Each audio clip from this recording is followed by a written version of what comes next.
बिस्मिल्लाहिर्रहमानिर्रहीम। अस्सलाम वालेकुम। मैं हूं आपका वर्चुअल टीचर मोहम्मद काशिफ गुराया। जज़ल्लाहु अन्ना मुहम्मद सल्लल्लाहु अलैहि वसल्लम हुआ अहलहू। तो बेटे, आज जो जिस टॉपिक को लेकर हम आपसे मुखातिब होने लगे हैं, that's the characteristics of cathode rays. You can also say the properties of cathode rays. और उन कैरेक्टरिस्टिक्स से कुछ कंक्लूजन्स ड्रा होने वाले हैं, तो हम उनको लेकर आपसे बात करने वाले हैं।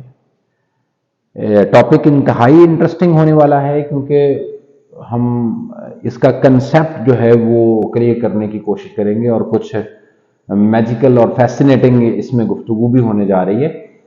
तो अल्लाह से दुआ है कि अल्लाह मेरे लिए इसको समझाना आसान करे और आप सबके लिए इसको समझना आसान करे।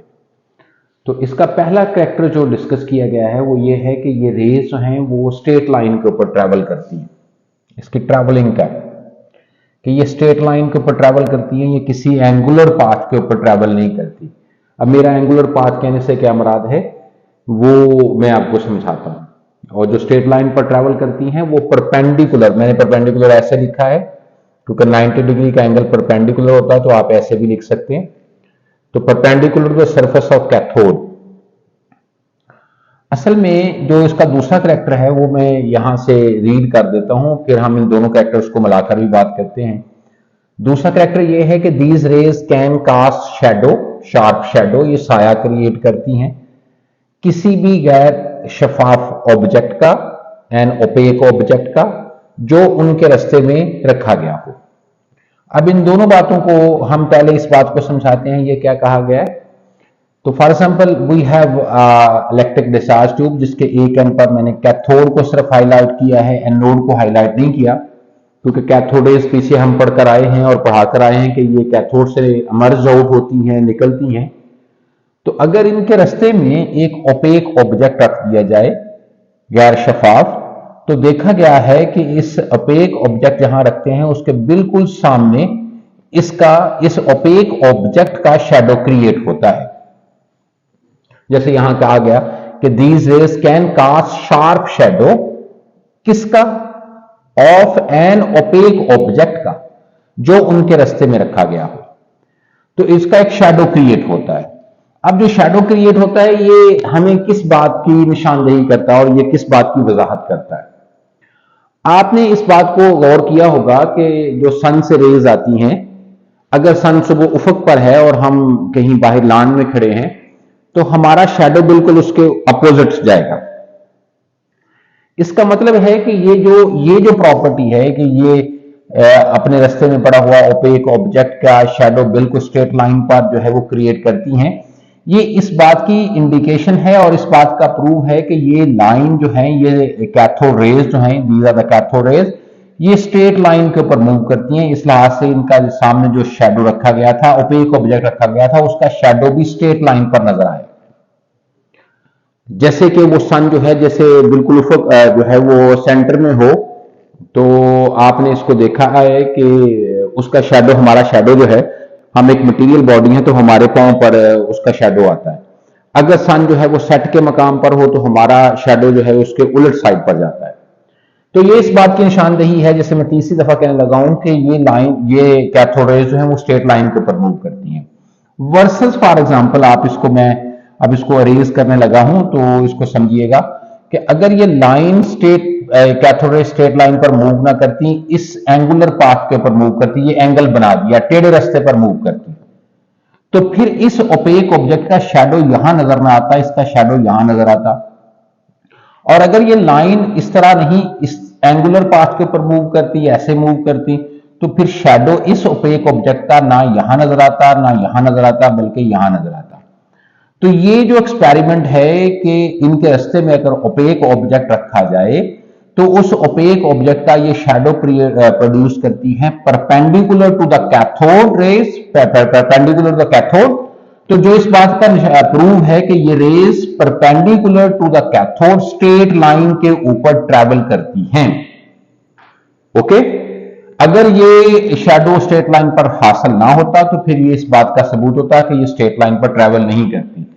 लिहाजा बुक से हमारा ये इख्तिलाफ है कि जो ये दूसरा करैक्टर इन्होंने यहां बुक के ऊपर लिखा है, ये दर हकीकत कैथोड रेज के कैरेक्टर के कॉलम में इसको लिखना मुनासिब नहीं था, बल्कि ये पहली बात का प्रूव के तौर पर ये तो एक्सपेरिमेंट है।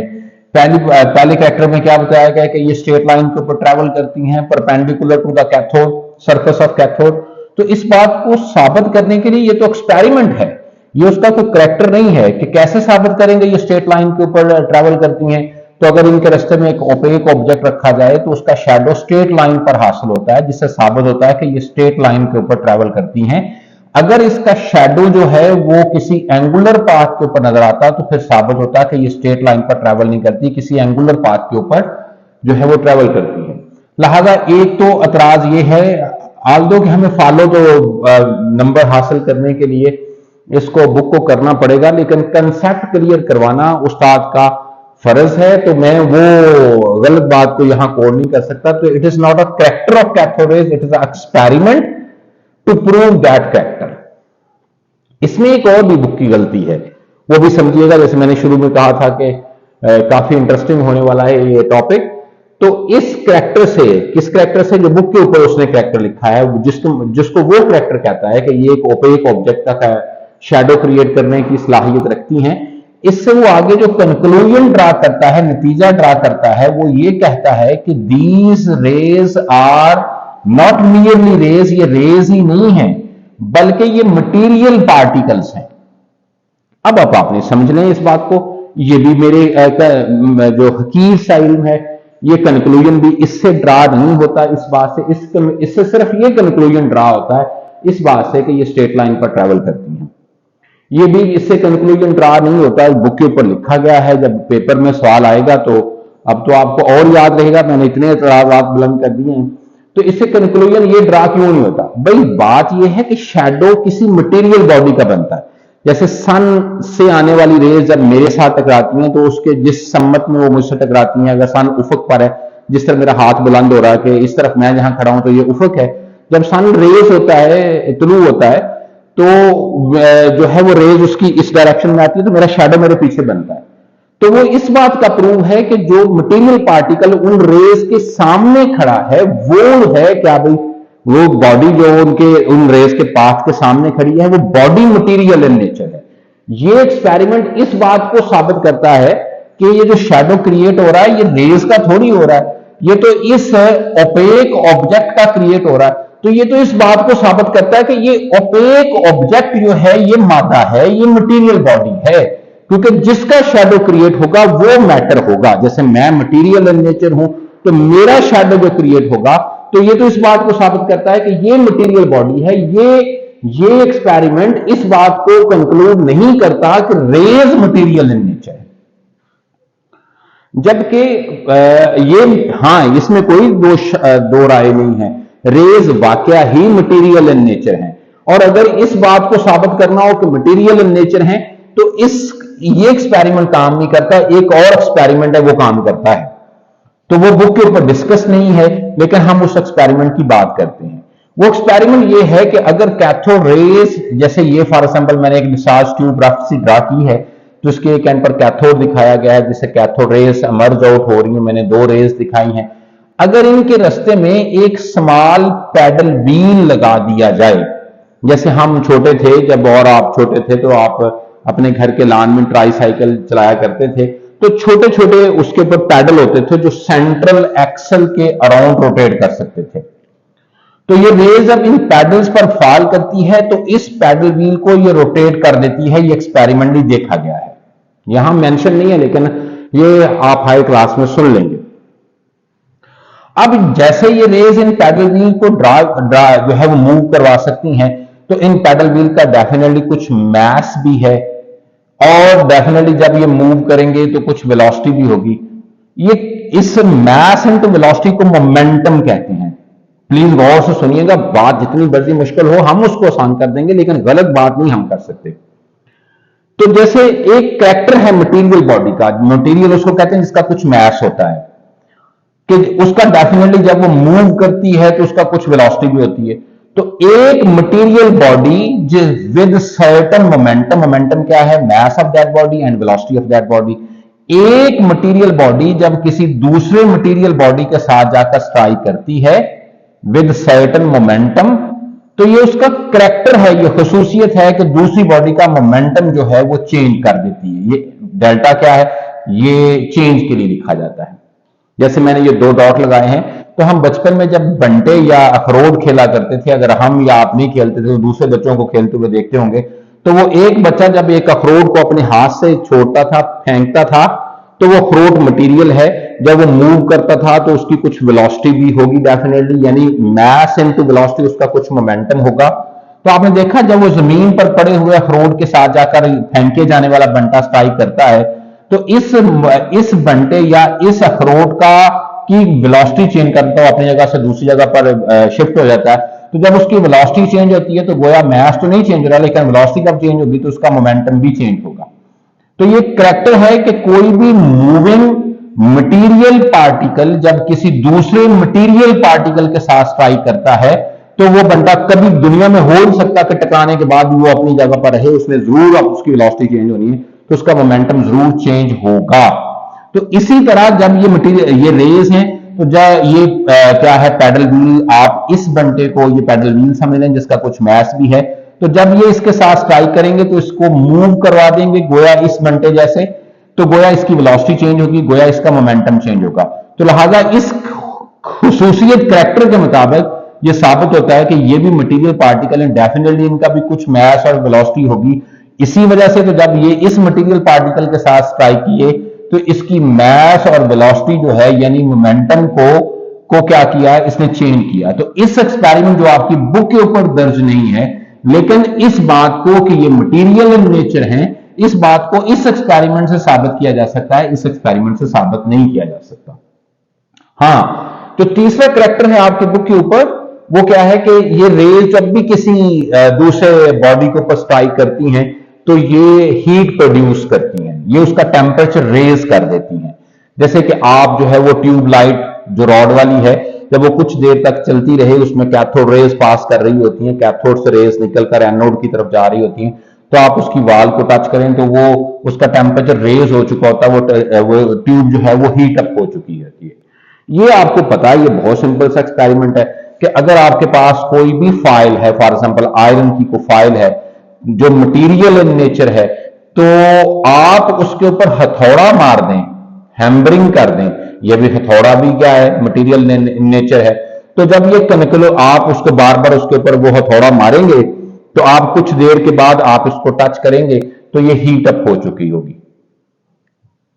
ये ना भी कही जाए बात, तो ये इससे ये बात साबित होती है इस करैक्टर से कि ये मटेरियल इन नेचर है, क्योंकि मटेरियल बॉडी जब भी किसी दूसरे मटेरियल बॉडी के साथ कोलाइड करती है तो एक बॉडी का टेम्परेचर जो है वो इंक्रीज हो जाता है, बल्कि दोनों का ही इंक्रीज हो जाता है। तो चूंकि ये किसी भी वाल के साथ जब स्ट्राइक करती हैं, वाल ऑफ ट्यूब के साथ जब स्ट्राइक करती हैं, तो उस ग्लास ट्यूब का टेम्परेचर रेज कर देती हैं। तो ये बात इस बात को साबित जरूर करती है। एक तो इस तरीके से भी साबित किया जा सकता है, अगर इस तरीके से साबित ना करना हो तो इस तरीके से भी साबित किया जा सकता है कि चूंकि ये टेम्परेचर रेज कर देती हैं टारगेट बॉडी का, तो ये साबित होता है कि ये क्या है, मटेरियल इन नेचर है।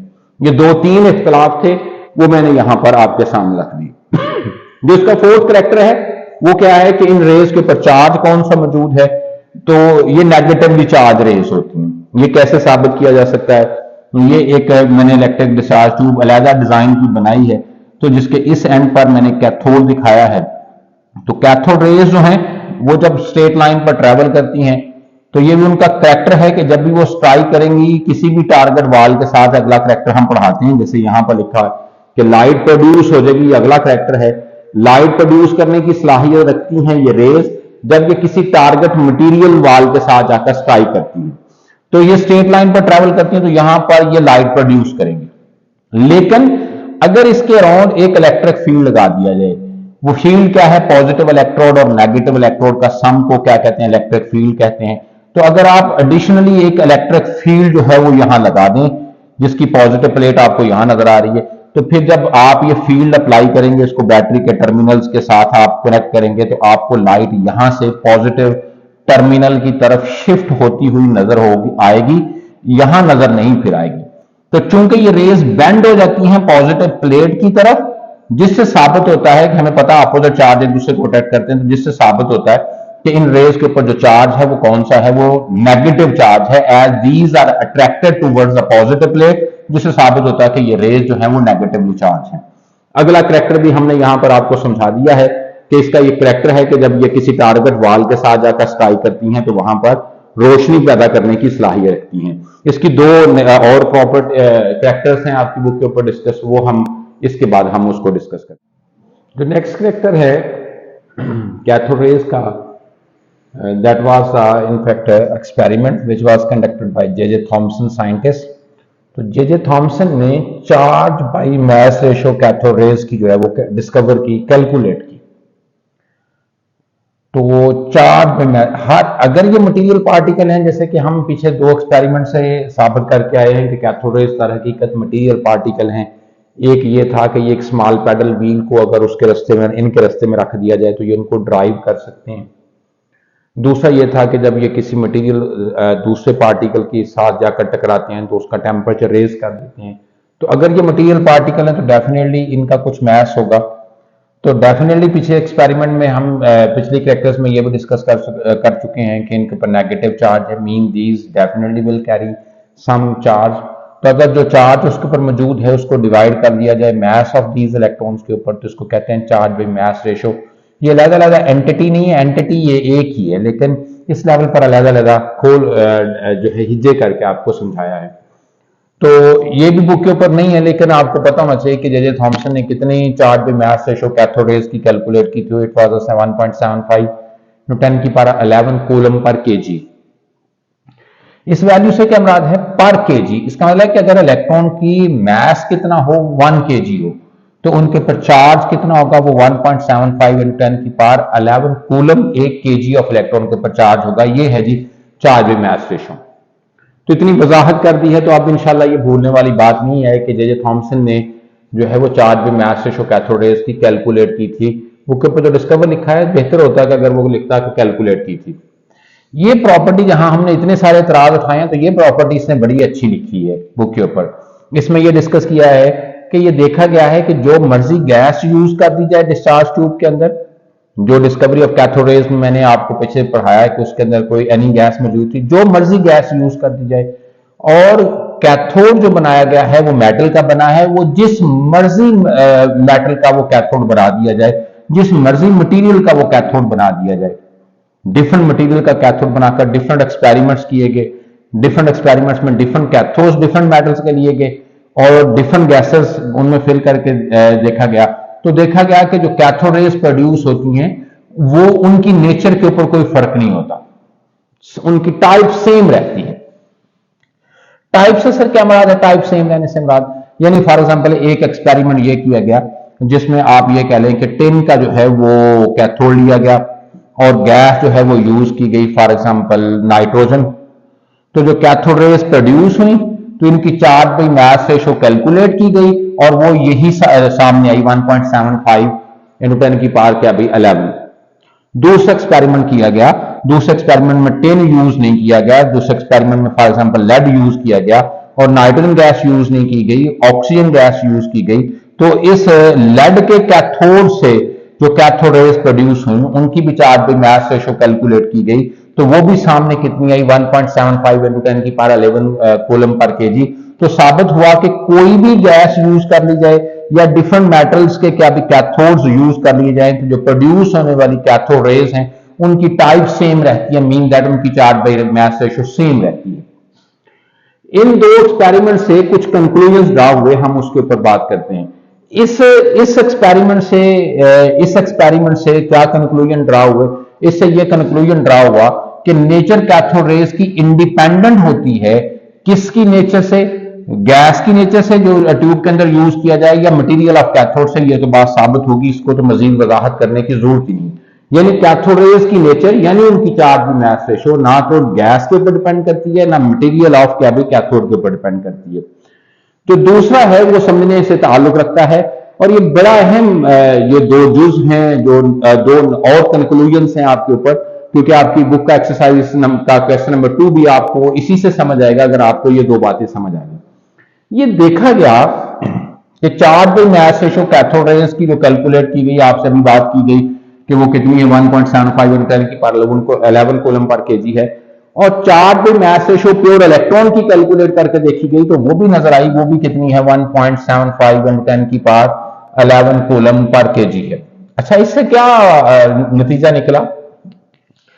इससे ये नतीजा निकला, ये तस्वीर में 3 दानों को जोड़ लीजिएगा। ये से ये नतीजा निकला कि तमाम मटेरियल, आपको पता है मटेरियल का बिल्डिंग ब्लॉक क्या है, जैसे दीवार का बिल्डिंग ब्लॉक ईंट है, तो हर मैटर किसका बना हुआ है, एटम का बना हुआ है। इससे यह साबित हुआ कि ऑल मैटर प्रोड्यूस क्या भी सेम टाइप ऑफ पार्टिकल्स। जी ठीक है जी, जो मर्जी जो है वो मटेरियल ले लिया जाए, वो पार्टिकल सेम प्रोड्यूस करते हैं। इसका मतलब कि हर पार्टिकल, हर मटेरियल में इलेक्ट्रॉन्स मौजूद होते हैं। It means that all material contains electrons. अब इसको स्टेटमेंट को पढ़ोगे तो फिर आपको इस कंक्लूजन की समझ आएगी। इस बात से जो देखा गया कि charge by mass ratio cathode rays की और charge by mass ratio electron की क्या देखी गई कि वो सेम होती है, तो साबित हुआ कि तमाम मटेरियल जो है, हमने जैसे बात किया टिन का भी मटेरियल यूज करो या लेड का यूज करो, तो वो सेम टाइप ऑफ रेज यानी सेम पार्टिकल प्रोड्यूस करते हैं। इसका मतलब क्या है कि हर मटेरियल का जो हर मैटर है, हर मटेरियल जो है वो इलेक्ट्रॉन जरूर रखता है, क्योंकि कैथोड रेज, इस बात से यह साबित हुआ था, charge by mass ratio same होने से यह बात साबित हुआ था कि कैथोड रेज दर हकीकत इलेक्ट्रॉन्स ही हैं। तो यह बात भी साबित हुई।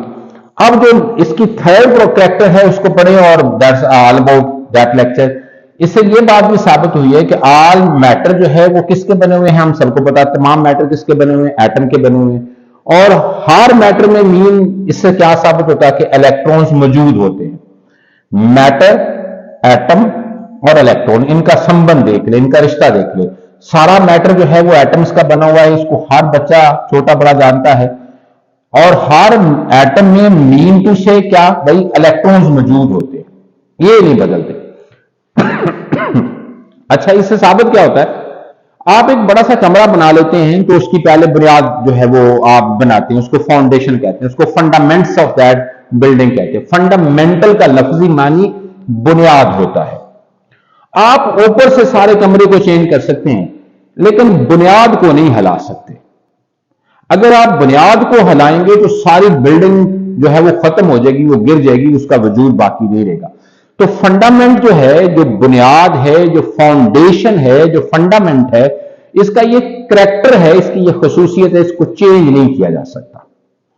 अब जरा गौर करें, क्योंकि तमाम एटम्स में क्या है, इलेक्ट्रॉन्स हैं, ये तो चेंज नहीं हुए, तो गोया इससे सिंपल इज दैट, मैं कोई मजीद वर्ड भी ना बोलूं तो ये बात समझ आती है, तमाम एटम्स में इलेक्ट्रॉन मौजूद हैं, इलेक्ट्रॉन तो चेंज नहीं हुए। तो इससे साबित होता है कि इलेक्ट्रॉन फंडामेंट है किसका, एटम का। ठीक है, क्योंकि फंडामेंट या फाउंडेशन का ये करैक्टर है कि किसी भी बिल्डिंग की बुनियाद नहीं आप आगे पीछे कर सकते। बुनियाद आगे पीछे करोगे बिल्डिंग सारी गिर जाएगी। अगर इलेक्ट्रॉन आगे पीछे करोगे तो एटम नहीं रहेगा। तो इससे मतलब क्या ठहरा कि एटम, हर एटम इलेक्ट्रॉन रखता है, इसको अगर चेंज नहीं किया जा सकता, तो इलेक्ट्रॉन जो है वो फंडामेंटल पार्टिकल्स हैं किसके, एटम्स के। यही है क्वेश्चन नंबर, आपकी एक्सरसाइज का लॉन्ग क्वेश्चन नंबर 2, जो कि बच्चों को मुश्किल इससे समझ आता है, लेकिन सिर्फ अगर इन चंद वर्ड्स देखोगे और फंडामेंट होता क्या है पहले इसको सोचोगे तो आपको इसका जवाब भी मुश्किल नहीं लगेगा। अपना ढेर सारा ख्याल रखिएगा। अल्लाह हाफिज, take care of yourself, lot more रब रखा।